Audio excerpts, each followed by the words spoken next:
वानरराज सुग्रीव ने शीघ्र ही वानरों को बुलाया। सेनापतियों के समूह आ गए। वानर भालुओं के झुंड अनेक रंगों के हैं और उनमें अतुलनीय बल है। वे प्रभु के चरण कमलों में सिर नवाते हैं। महान बलवान रीछ और वानर गरज रहे हैं। श्री राम जी ने वानरों की सारी सेना देखी। तब कमल नेत्रों से कृपा पूर्वक उनकी ओर दृष्टि डाली। राम कृपा का बल पाकर श्रेष्ठ वानर मानो पंख वाले बड़े पर्वत हो गए। तब श्री राम जी ने हर्षित होकर प्रस्थान कूच किया। अनेक सुंदर और शुभ शकुन हुए, जिनकी कीर्ति सब मंगलों से पूर्ण है। उनके प्रस्थान के समय शकुन होना, यह नीति है, लीला की मर्यादा है।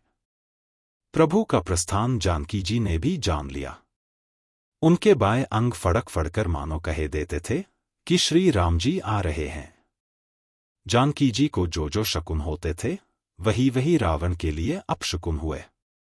सेना चली, उसका वर्णन कौन कर सकता है। असंख्य वानर और भालू गर्जना कर रहे हैं।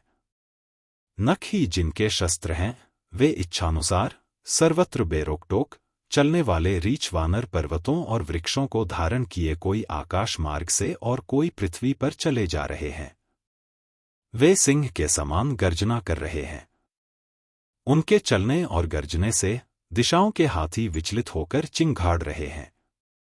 दिशाओं के हाथी चिंघाड़ने लगे, पृथ्वी डोलने लगी, पर्वत चंचल हो गए, कांपने लगे और समुद्र खलबला उठे। गंधर्व, देवता, मुनि, नाग, किन्नर सब के सब मन में हर्षित हुए कि अब हमारे दुख टल गए। अनेकों करोड़ भयानक वानर योद्धा कटकटा रहे हैं और करोड़ों ही दौड़ रहे हैं।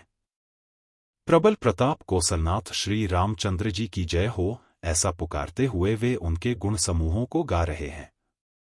उदार, परम श्रेष्ठ एवं महान सर्पराज शेष जी भी सेना का बोझ नहीं सह सकते। वे बार बार मोहित हो जाते, घबरा जाते हैं और पुनः पुनः कच्छप की कठोर पीठ को दांतों से पकड़ते हैं। ऐसा करते, अर्थात बार बार दांतों को गड़ाकर कच्छप की पीठ पर लकीर सी खींचते हुए, वे कैसे शोभा दे रहे हैं, मानो श्री रामचंद्र जी की सुंदर प्रस्थान यात्रा को परम सुहावनी जानकर उसकी अचल पवित्र कथा को सर्पराज शेष जी कच्छप की पीठ पर लिख रहे हों।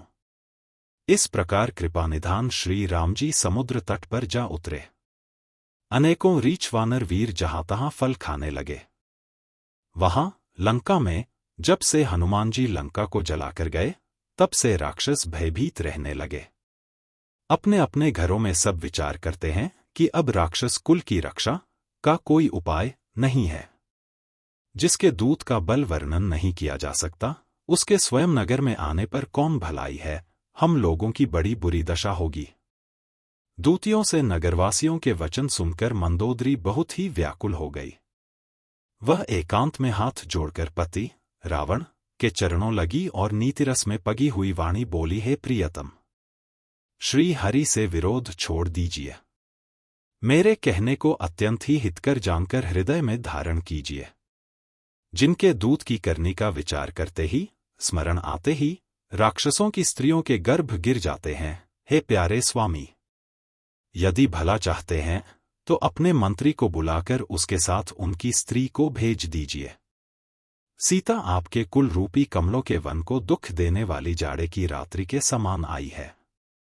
हे नाथ, सुनिए, सीता को दिए लौटाए बिना शंभु और ब्रह्मा के किए भी आपका भला नहीं हो सकता। श्री राम जी के बाण सर्पों के समूह के समान हैं और राक्षसों के समूह मेंढक के समान। जब तक वे इन्हें ग्रस नहीं लेते, निगल नहीं जाते, तब तक हट छोड़कर उपाय कर लीजिए। मूर्ख और जगत प्रसिद्ध अभिमानी रावण कानों से उसकी वाणी सुनकर खूब हंसा और बोला, स्त्रियों का स्वभाव सचमुच ही बहुत डरपोक होता है। मंगल में भी भय करती हो। तुम्हारा मन, हृदय बहुत ही कच्चा, कमजोर है। यदि वानरों की सेना आवेगी तो बेचारे राक्षस उसे खाकर अपना जीवन निर्वाह करेंगे। लोकपाल भी जिसके डर से कांपते हैं, उसकी स्त्री डरती हो, यह बड़ी हंसी की बात है। रावण ने ऐसा कहकर हंसकर उसे हृदय से लगा लिया और ममता बढ़ाकर, अधिक स्नेह दर्शाकर वह सभा में चला गया। मंदोदरी हृदय में चिंता करने लगी कि पति पर विधाता प्रतिकूल हो गए। ज्यों ही वह सभा में जाकर बैठा, उसने ऐसी खबर पाई कि शत्रु की सारी सेना समुद्र के उस पार आ गई है। उसने मंत्रियों से पूछा कि उचित सलाह कहिए, अब क्या करना चाहिए। तब वे सब हंसे और बोले कि चुप किए रहिए, इसमें सलाह की कौन सी बात है। आपने देवताओं और राक्षसों को जीत लिया, तब तो कुछ श्रम ही नहीं हुआ। फिर मनुष्य और वानर किस गिनती में है।